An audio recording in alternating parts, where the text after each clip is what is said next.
오늘 함께 나눌 하나님의 말씀은 사도행전 23장 11절입니다. 사도행전 23장 11절 말씀.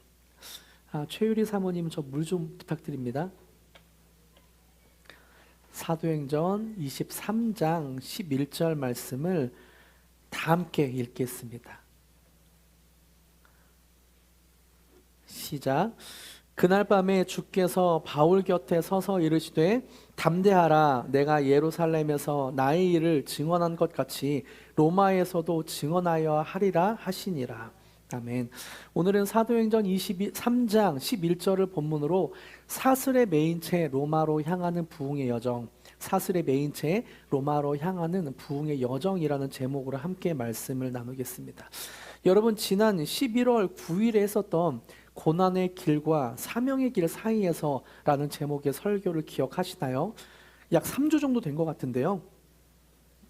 예루살렘에서 결박당하고 감옥에 갇힐 것을 예언하는 성도들의 만류에도 불구하고 예루살렘으로 향하는 바울의 마음에 대해서 말씀을 드렸죠. 바울은 자신이 예루살렘에서 감옥에 갇힐 것을 알았지만 피하지 않았습니다. 감옥에 갇히고 결박당할 것을 알았지만, 환난이 있을 것을 알았지만 피하지 않았어요. 그리고 바울은 위대한 고백을 하죠. 사도행전 20장 24절.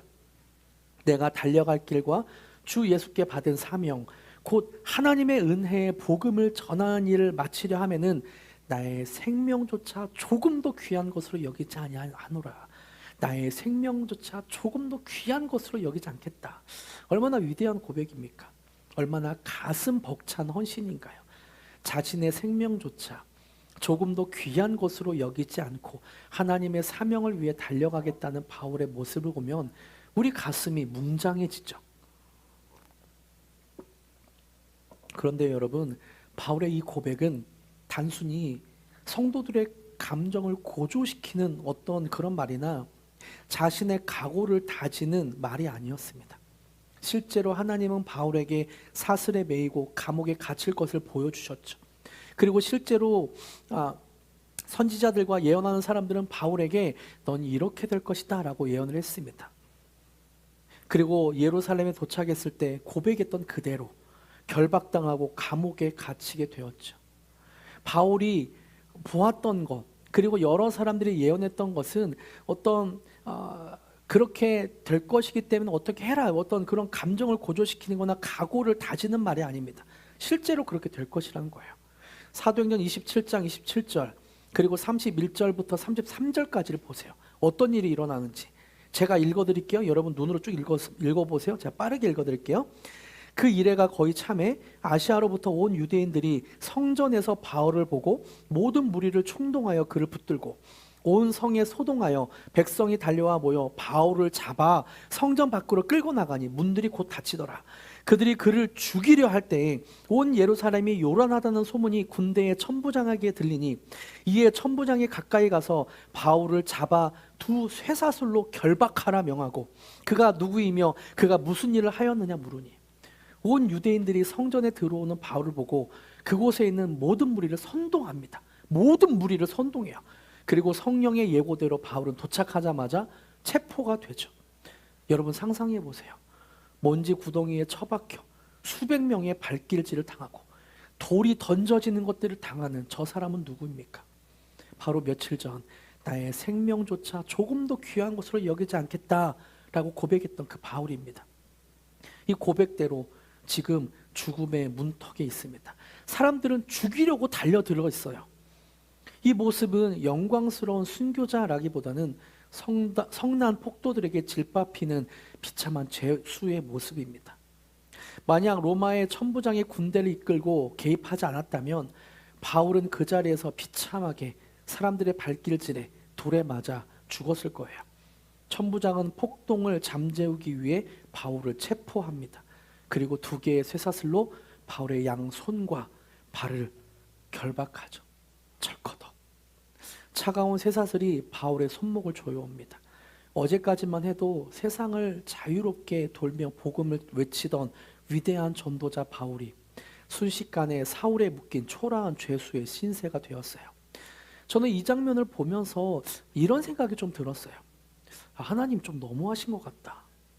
바울이 놀러 간 것도 아니고 하나님께 순종해서 죽을 각오로 예루살렘으로 왔는데 고작 결과가 매맞고 옷 찢기고 자기를 죽이려고 달려드는 사람들을 보는 것, 그리고 쇠사슬에 묶여서 감옥에 갇히는 것인가? 물론 예상은 했지만 너무 잔혹하다. 저는 그런 생각이 좀 들었어요. 하나님께 순종한 결과가 겨우 이건가? 여러분도 혹시 이런 감정을 느끼는 분도 있을 것 같아요. 목사님, 제가 정말 말씀대로 살려고 노력했습니다. 열심히 예배드리고요. 큐티와 기도도 열심히 하고요. 정직하게 사업도 하고요. 손해보면서 직장에서 다른 사람을 사랑하며 열심히 살았습니다. 그런데 고작 나에게 남겨진 결과는 이건가요? 왜 제 삶은 자꾸 꼬이기만 하나요? 왜 내 손은 쇠사슬에 매인 것처럼 여기저기 매여서 한숨만 나올까요? 라고 묻고 싶은 분도 있을 것 같아요. 여러분, 우리가 신앙생활을 하면서 가슴이 무너지고 정말 억울하고 너무 힘들 때가 언제인가요? 내가 죄를 짓고 잘못해서 하나님께 징계를 받을 때가 아닙니다. 정말 견디기 힘든 순간은 말씀대로 살려고 발버둥 쳤는데 결과가 처참할 때예요.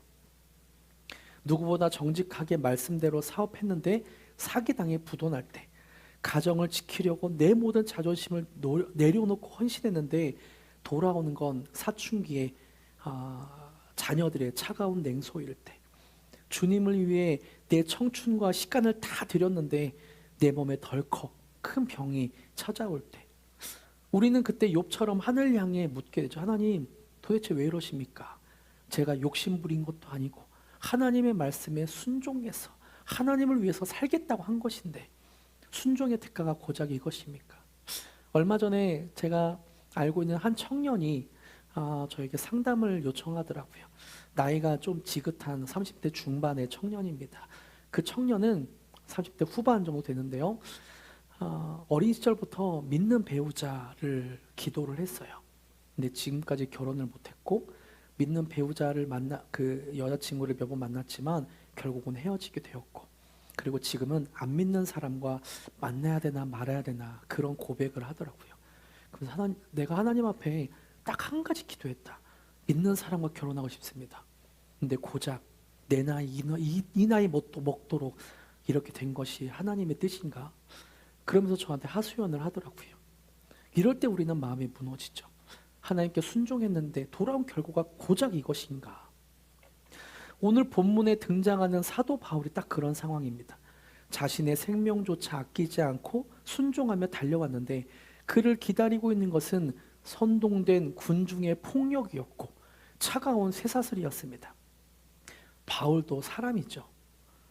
선동된 사람들에게 매를 맞고 더구나 쇠사슬에 묶여서 감옥에 갇히게 된 바울도 사람이기 때문에 그 마음이 좋진 않았을 것 같아요. 몸도 사람들에게 맞아서 아프고 힘들고 차가운 감옥 바닥에서 누워서 아마 마음도 엄청 힘들었을 것 같습니다. 바울은 로마의 군대 감옥에 홀로 있습니다. 아무리 믿음 좋은 바울이라도 이 순간만큼은 두려웠을 것 같아요. 여기서 끝나는 건가?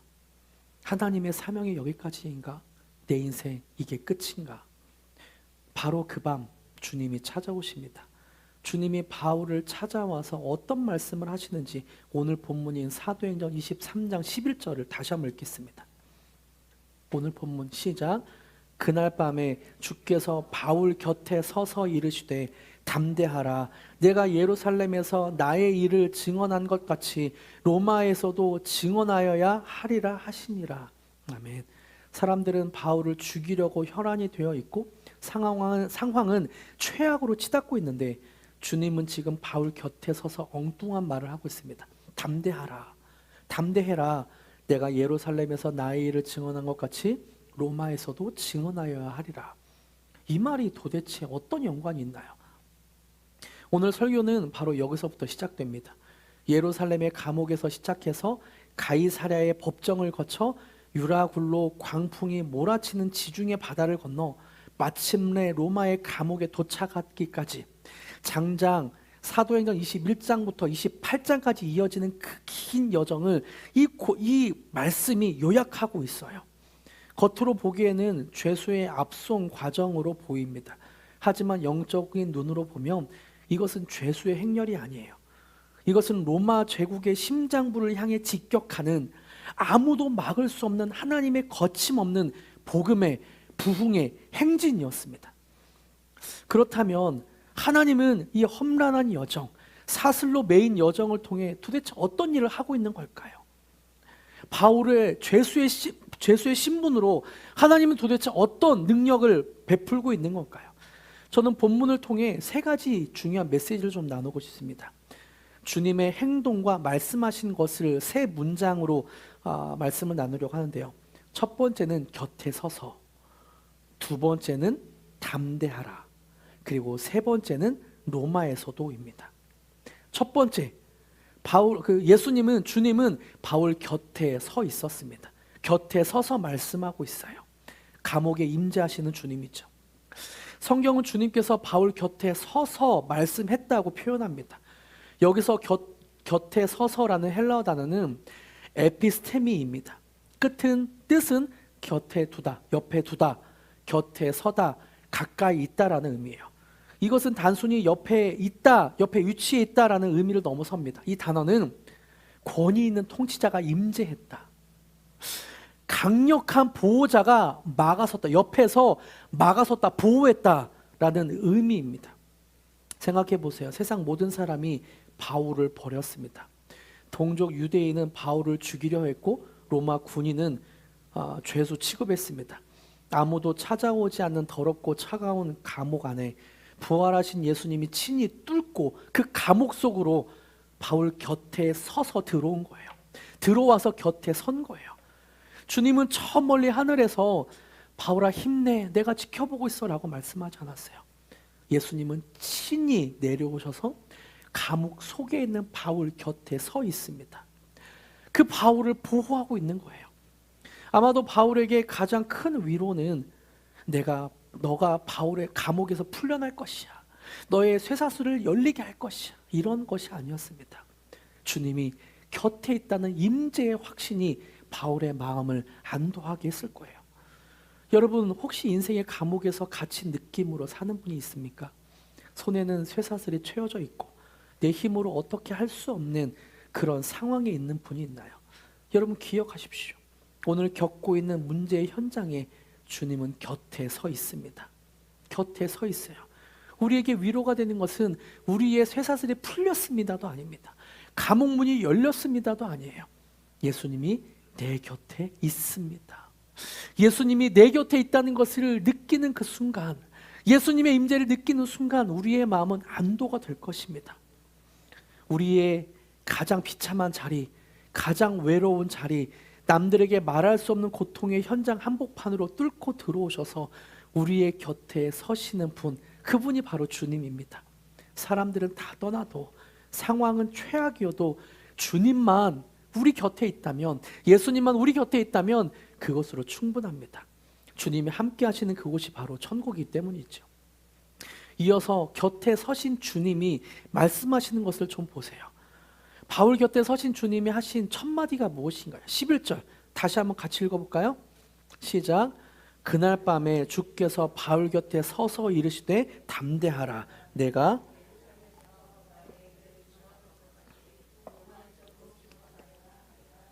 주님이 하신 첫 마디는 무엇인가요? 곁에 서서 이르시되 담대하라. 죽음의 공포가 바울을 짓누르고 이대로 인생이 끝날 것 같은 두려움 속에 주님은 담대하라라고 하십니다. 주님은 두려워하는 바울의 어깨를 감싸 안으시며 말씀하시는 거죠. 괜찮아 바울아, 내가 여기 있어, 나 여기 있어, 담대해. 그런데 여러분, 바울이 이런 상황에서 어떻게 담대할 수 있을까요? 마음을 내가 담대해야지 어떤 긍정적인 생각을 하라는 것일까요? 아니면 난 할 수 있어, 난 담대할 수 있어 라고 마인드 컨트롤 하라는 것일까요? 아닙니다. 담대함의 근거가 내 의지나 내 마인드 컨트롤이 아니라 예수 그리스도에게 있기 때문에 예수님은 담대하라고 하신 거예요. 여러분 한번 생각해 보세요. 오늘 본문에서 예수님은 바울 곁에 서서 위로했습니다. 그런데 정작 예수님이 인류의 죄를 지고 십자가에 달리기 전날 밤, 예수님이 겟세마네 동산에서 기도하실 때 예수님 곁에는 누가 있었나요? 아무도 없었죠. 제자들은 다 도망갔고 심지어 하나님 아버지조차 침묵했습니다. 예수님은 칠흑 같은 어둠 속에서 철저하게 혼자 있으셨어요.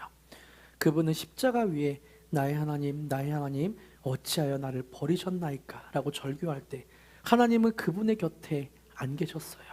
예수님을 외면하셨습니다. 왜요? 하나님이 왜 예수님을 외면하셨나요? 그렇게 사랑하신다고 말씀하신 예수님을 하나님이 왜 외면하셨나요? 우리가 받아야 할 끔찍한 형벌과 외로움과 공포를 예수님이 다 받아내셔야 했기 때문입니다. 우리가 받아야 할 외로움과 공포와 죄의 결과를 예수님이 대신 지셨기 때문에 그곳에서 다 감당하신 거죠. 예수님은 우리가 당해야 할 고독과 두려움을 대신 당하셨습니다. 그리고 예수님은 우리가 받아야 할 하나님의 침묵을 대신 겪으셨어요. 이런 십자가의 희생이 있었기 때문에 오늘 감옥에 갇힌 바울 곁에, 그리고 고난당하는 우리 곁에 주님이 서 계실 수 있는 거죠. 예수님이 십자가라는 심판의 자리에 홀로 서 계셨기 때문에 우리는 결코 혼자가 아니게 됩니다. 우리 곁에 서서 예수님이 함께 계실 수 있게 되는 거예요. 그분이 우리의 저주를 감당하시고 가져가셨기 때문에 우리에게 담대함을 선물로 주셨습니다. 그래서 예수님은 말씀하실 수 있는 거예요. 담대해라. 담대해라. 우리가 담대할 수 있는 이유는 내가 강해서가 아닙니다. 내 멘탈이 세서가 아니에요. 우주에서 가장 강하신 분이 나를 위해 가장 약해지셨고 나를 위해 버림받으셨기 때문에 우리는 죽음 앞에서도 담대하라는 주님의 음성을 믿을 수 있게 되는 것입니다. 이 사랑을 아는 사람은 세상에 감당할 수 없어요. 이 십자가 사랑을 깨닫는 사람은 담대해질 수 없습니다. 주님이 차가운 감옥에서 바울에게 하신 말씀 세 번째를 살펴보기 전에 사모님 혹시 히터를 좀 꺼줄 수 있을까요?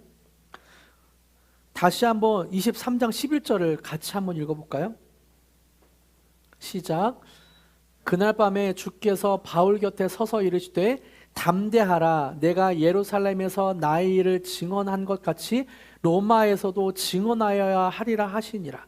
예수님이 하신 말씀은 무엇입니까? 담대하라. 그 다음에 내가 예루살렘에서 나의 일을 증언한 것 같이 로마에서도 증언하여야 하리라. 로마에서도.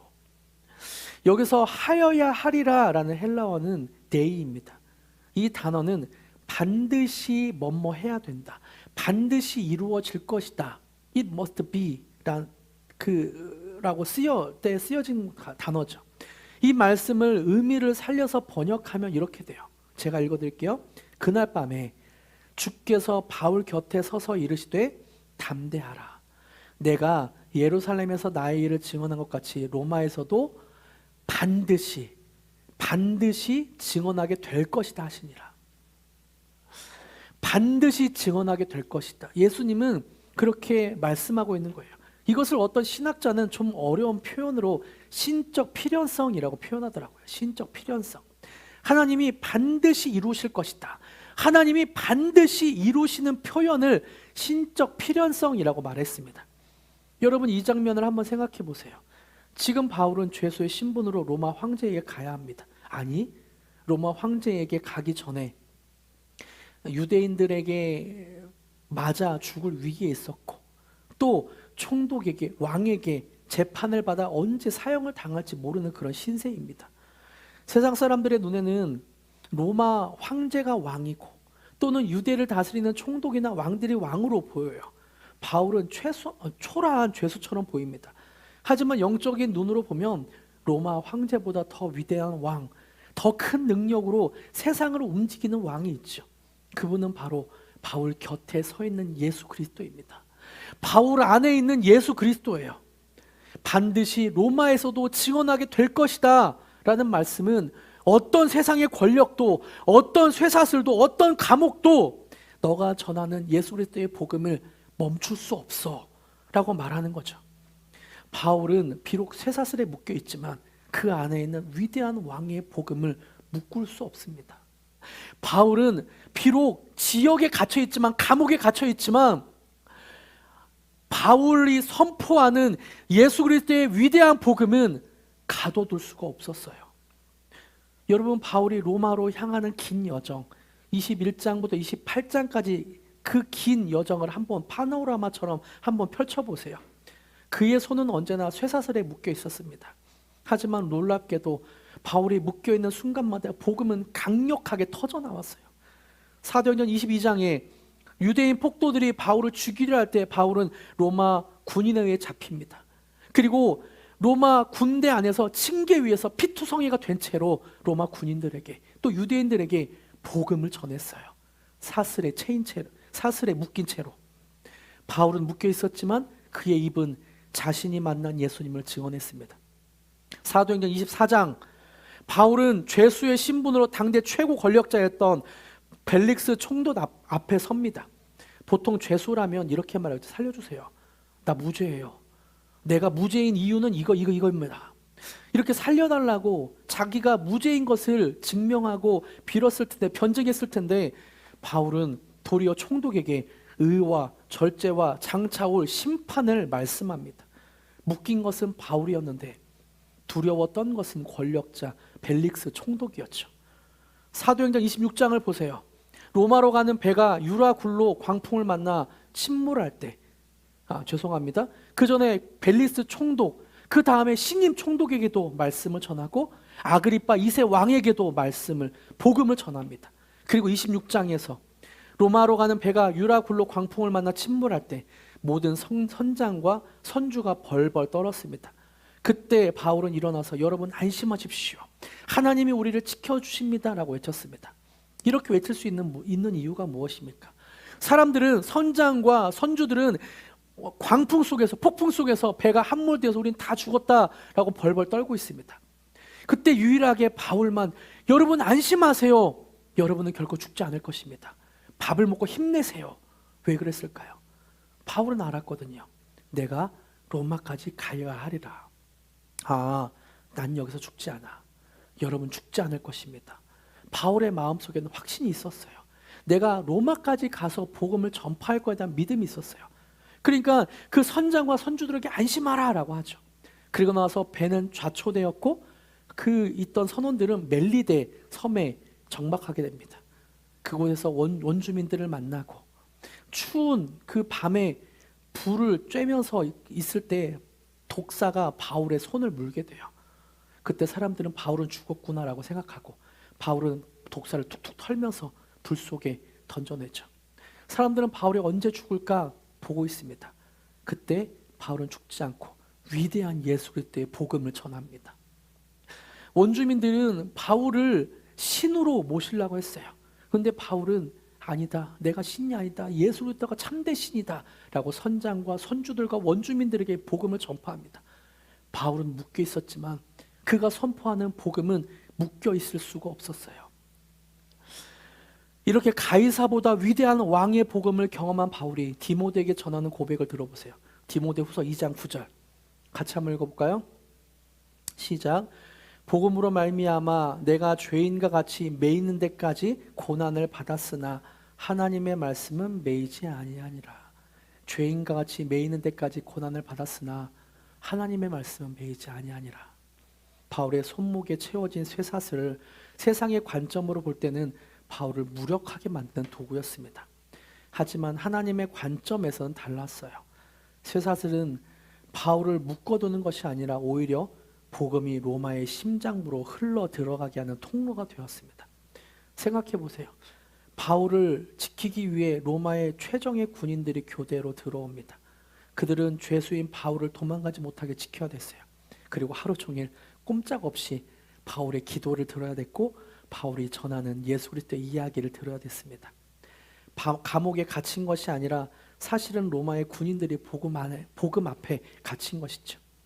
결국 이 복음은 감옥의 담장을 넘어 그를 지키던 군인들을 변화시켰고 심지어 빌립보서 4장 22절과 23절에 보면 가이사 황제의 집안, 가이사가 황제란 뜻이거든요.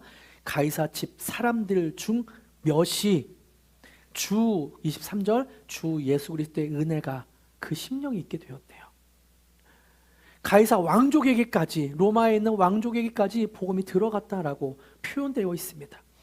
여러분, 이것이 복음의 능력입니다. 이것이 우리의 상황이 막혀 있다고 해서 하나님까지 막혀 있는 것은 아니죠. 우리의 재정이 묶여 있다고 해서 하나님의 공급이 묶여 있는 것은 아닙니다. 내가 병원에 누워 있다고 해서 하나님의 치유와 역사가 멈춘 것은 아니에요.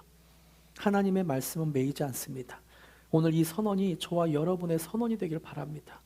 내 손은 묶여 있어도, 내 상황은 묶여 있어도, 내 재정은 묶여 있어도 내 입술에 담긴 복음은 우리 가정을 변화시킬 것이고, 내 입술에 담긴, 내 마음에 담긴 복음은 우리 공동체를 변화시킬 것이고, 우리 회사를 변화시킬 것이고, 우리 주변 사람들을 변화시킬 것입니다. 내 상황은 감옥 같아도 내 안에 있는 예수 그리스도는 그것을 천국으로 바꿔줄 거예요. 여러분, 이것을 믿으십시오. 내 상황을 보지 말고 내 위에 계신, 그 상황 위에 계신 모든 왕들보다 뛰어나신 왕, 만왕의 왕 예수 그리스도, 모든 역사의 주관자이신 그 예수 그리스도를 바라보십시오. 그때 우리의 인생은 그 예수 그리스도의 손 안에서 주님의 뜻대로 이루어지게 될 것입니다. 신적 필연성 반드시 이루어지게 될 것입니다. 할렐루야, 아멘. 말씀을 맺겠습니다. 올해 초에 저는 여러분과 함께 하나님의 나라에 대해, 그리고 부흥에 대해 말씀을 나눴습니다. 그리고 하나님 나라의 부흥이 실제로 어떻게 일어나는지 사도행전을 통해 살펴보자며 2025년 한 해 동안 사도행전 말씀을 살펴보았죠. 저는 정말 사도행전에 일어나는 부흥이 우리 교회에도 일어나기를 소망하며 기도하고 있습니다. 정말 우리 교회에 부흥이 있기를 기도하고 있어요. 지난 금요일 피트워십 시간에도 이렇게 부흥을 위해서 간절히 기도했습니다. 하나님, 우리 교회가 부흥이 되게 해주세요. 하나님, 우리 교회가 몇 명이 되게 해주세요. 빈자리가 채워지게 해주세요. 부흥을 갈망하며 숫자의 부흥도 있기를 간절히 기도했습니다. 그런데 그렇게 간절하게 기도하던 중에 갑자기 제 마음속에 이런 질문이 하나가 떠올랐어요. 교회가 뭐지? 교회가 무엇일까? 그리고 그 질문을 하나님께 질문했으면, 하나님, 교회가 무엇일까요?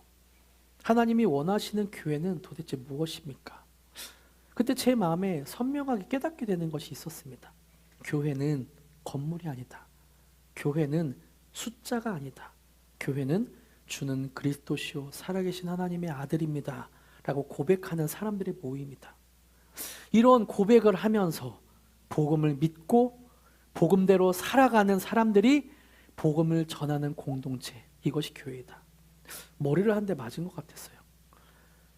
제가 그토록 원하고 그토록 여러분에게 설교했고 그토록 목 놓아 외쳤던 그 교회인데, 어느샌가 제 눈에 교회 빈자리가 보이고 교인들이 더 많아졌으면 좋겠다는 생각이 좀 많아지게 되더라고요. 여러분, 교회는 건물이 아닙니다. 사람이 아니에요. 복음을 믿고 복음을 믿는 사람들이 복음대로 살아가고 그 복음을 전하는 공동체가 바로 교회인 거죠. 이 사실이 믿어지니까 제 생각이 심플해지더라고요. 교회에서 내가 뭘 해야 되지? 복음을 가르쳐야지. 내가 교회에서 무엇을 해야 되지? 복음대로 살도록, 복음대로 살아내도록 내가 독려해야지. 내가 뭐 해야 되지? 복음을 전할 수 있도록 가르쳐야지. 이 사실이 믿어지니까 그 순간부터 제 생각이 완전히 달라졌습니다. 더 이상 교회에 몇 명이 모이느냐가 중요한 문제가 아니게 되었어요. 더 이상 재정이 넉넉하냐 넉넉하지 않냐, 더 이상 우리 교회를 다른 사람들이 어떻게 볼까, 그런 것이 별로 그렇게 중요하게 생각되지 않았어요. 왜 그러나요? 제 안에 하나님의 사명이 분명하기 때문이에요. 로마로 가야 하리라. 바울이 로마에 가서 복음을 전해야 한다는 사명이 있었기 때문에 풍랑 속에서도 죽을 수 없었던 것처럼 우리 글로리 교회도 복음을 믿고 복음대로 살아가고 복음을 전하는 공동체, 그것이 우리구나 믿어지니까 다른 것들이 별로 두렵게 되지 않더라고요. 우리가 복음을 믿고 복음대로 살아가며 이 복음을 전하는 사명을 붙들고 있는 한 우리는 결코 무너지지 않습니다. 숫자가 적어도 상관없어요. 재정이 어려도 상관없습니다. 하나님은 사명을 가진 교회를 반드시 지키시고 예수님이 머리가 된 교회, 예수님의 복음대로 복음을대로 살아가고 복음을 전하고 싶어하는 그 성도들을 주님께서는 함께하고 계실 겁니다. 그 옆에 있을 거예요. 곁에 서서 담대하라, 담대하라. 로마에까지 가서 너가 전하여야 되리라. 바울을 보세요. 사슬에 묶여 있어도 그는 로마를 향해 가고 있었습니다. 우리 교회도 마찬가지입니다. 때로는 환경이 우리를 묶을 수 있고 현실이 우리를 두렵게 하고 답답하게 할 수도 있습니다. 그러나 우리가 복음이라는 본질을 붙들고 있다면 우리는 지금 멈춰 있는 것이 아니라 하나님의 부흥을 향해 가장 정확하게 정도로 나아가고 있는 것입니다. 여러분, 이번 한 주 세상에서 살아갈 때 눈에 보이는 상황에 속지 마십시오. 내 뜻대로 풀리지 않는다고 낙심하지 마십시오. 감옥에 갇혀 있던 어두운 밤, 바울 곁에 서서 담대하라, 내가 로마에서도 반드시 증언할 것이다 라고 말씀하셨던 주님께서 지금 우리 곁에 서 있습니다. 그래서 우리 곁에 서서 고난의 현장에 주님이 함께 하십니다. 담대하라, 나를 위해 자막이 있는데요. 자막을 한번 보여주겠어요? 같이 한번 읽어볼까요? 자막을 우리의 마음이 되새기면서 한번 읽어보십시오. 1. 시작. 곁에 서서 고난의 현장에 주님이 함께 하십니다. 2. 시작. 담대하라, 나를 위해 버림받으신 예수님의 사랑을 의지하십시오. 3. 시작. 로마에서도 주님의 뜻은 반드시 이루어지며 복음을 믿고 복음대로 살고 복음을 전하는 공동체는 하야 부흥될 것입니다. 사명에 있는 사람, 사명에 있는 교회는 죽지 않습니다. 망하지 않습니다. 여러분을 묶고 있는 그 상황조차 하나님은 여러분을 로마로 보내시는 도구로 사용하실 거예요. 이 시간 우리의 믿음의 고백을 담아 함께 찬양하기를 원합니다. 바울이 걸어갔던 그 길, 우리도 믿음으로 걸어가길 소망하며 나의 갈 길을 다가도록 함께 고백합시다. 나의 갈 길을 다가도록, 나의 갈 길 다가도록 예수 인도하시니 내 주 안에 있는 긍휼 어찌 의심하리요. 나는 그로 사는 자는 하늘 위로 받겠네. 무슨 일을 만나든지 만사형통하리라. 무슨 일을 만나든지 만사형통하리. 2절 나의 갈 길, 나의 갈 길 다가도록 예수 인도하시니 어려운 일 당할 때도 족한 은혜 주시네. 나는 심히 고단하고 영혼 매우 달아나 나의 앞에 반석에서 샘물 나게 하시네. 나의 앞에 반석에서 샘물 나게.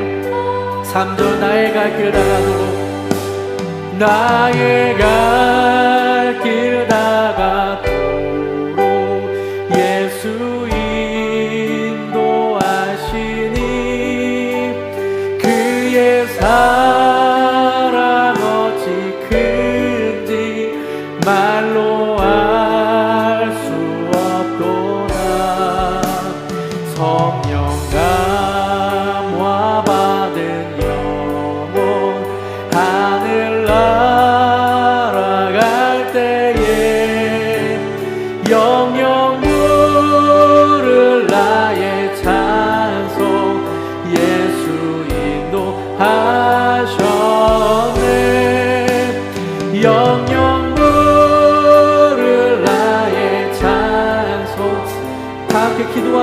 기도합니다. 우리의 상황을 주님께 올려드리며 곁에 서서 우리에게 담대하라 로마까지 가리라라고 말씀하신 주님을 의지하며 주여 한 번에 주 함께 기도하시겠습니다. 주여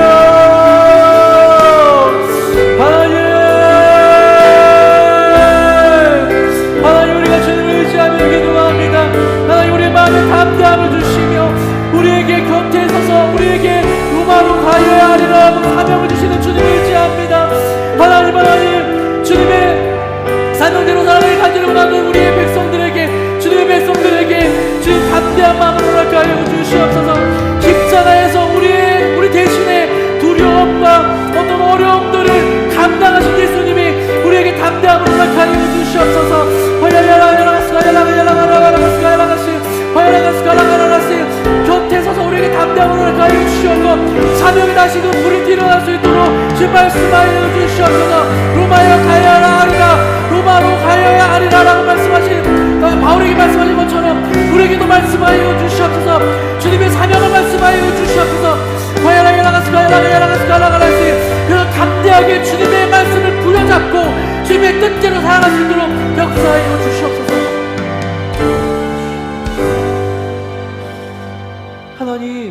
하나님 우리가 주님을 붙듭니다. 우리가 주님을 붙듭니다.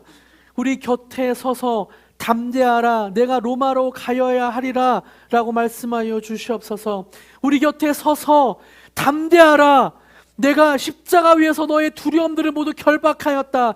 내가 십자가 위에서 너의 공포와 너의 어려움과 너의 상황을 모두 다 이겨냈다 라고 말씀하여 주시고 그리고 내가 로마까지 가여야 하리라 라고 우리의 사명을 다시 말씀하여 주시옵소서. 그래서 우리의 마음이 불일 듯 믿음으로 일어나게 하여 주시옵소서. 우리의 마음이 불일 듯 주님의 마음으로 충만하게 하여 주시옵소서. 난 예수로 충만하네. 무명이어도 내 몸이 약해도 내 상황이 어떠하든 난 예수로 충만하네 라고 고백하게 하여 주시옵소서. 그렇게 우리의 인생에 역사하실 우리의 곁에 서서 우리를 돌보실 주님을 찬양하며 예수님의 이름으로 기도드립니다.